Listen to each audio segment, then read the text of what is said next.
Perkenalkan, saya Nurul Wardani, mahasiswa Prodi Manajemen Bisnis Syariah dengan NIM 240305020 dari kelompok 9. Pada kesempatan kali ini, saya akan memaparkan materi terkait mata kuliah Sejarah Pemikiran Ekonomi Islam, terutama pada kedua tokoh yaitu Al-Muhasibi dan juga Ibnu Hanbal. Mengapa sih kita bahas kedua tokoh ini?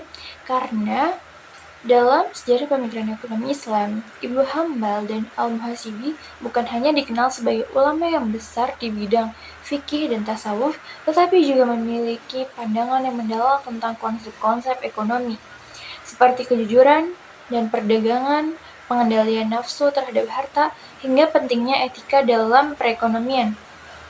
Melalui video ini, saya akan mengajak teman-teman untuk menelusuri pemikiran ekonomi dari kedua tokoh besar ini, serta bagaimana relevansinya dengan kehidupan umat Islam masa kini.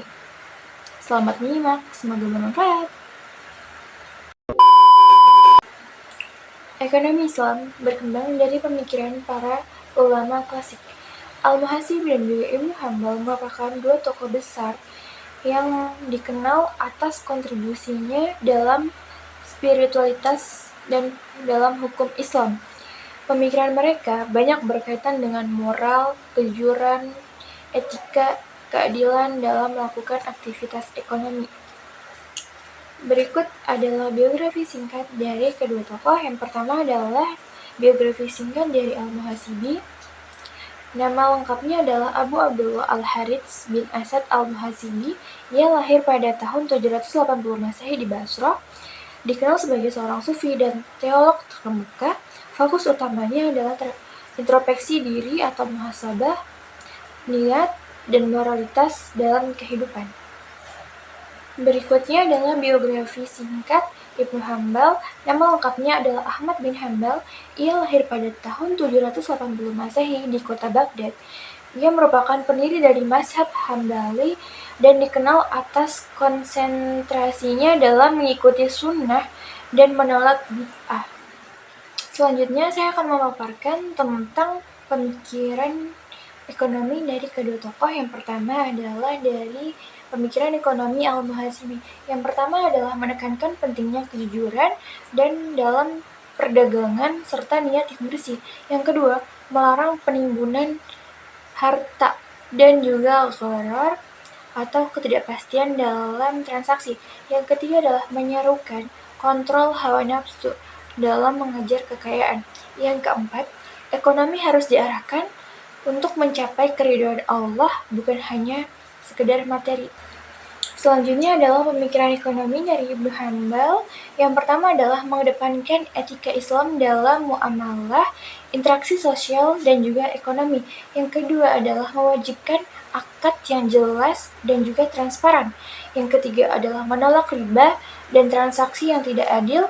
Yang keempat, mengutamakan keadilan dan keseimbangan dalam distribusi kekayaan. Lalu bagaimana sih korelasi antara pemikiran antara kedua tokoh dengan isu-isu ekonomi pada saat ini? Yang pertama adalah krisis etika bisnis.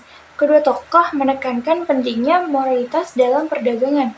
Relevansinya adalah dengan isu korupsi dan manipulasi pasar yang terjadi pada saat ini. Yang kedua adalah ekonomi yang berbasis syariah. Prinsip-prinsip mereka menjadi fondasi keuangan syariah modern pada saat ini. Yang ketiga adalah keadilan sosial. Ketimpangan ekonomi bisa diatasi melalui zakat, infak, serta larangan penimbunan harta.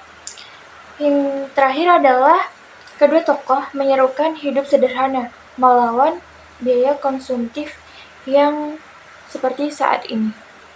Jadi demikianlah pemaparan dari saya mengenai pemikiran ekonomi dari Al-Muhasibi dan juga Ibnu Hanbal serta relevansinya dengan keadaan atau isu-isu ekonomi pada saat ini. Semoga dapat bermanfaat dan menambah wawasan kita bersama. Terima kasih atas perhatiannya. Wassalamualaikum warahmatullahi wabarakatuh.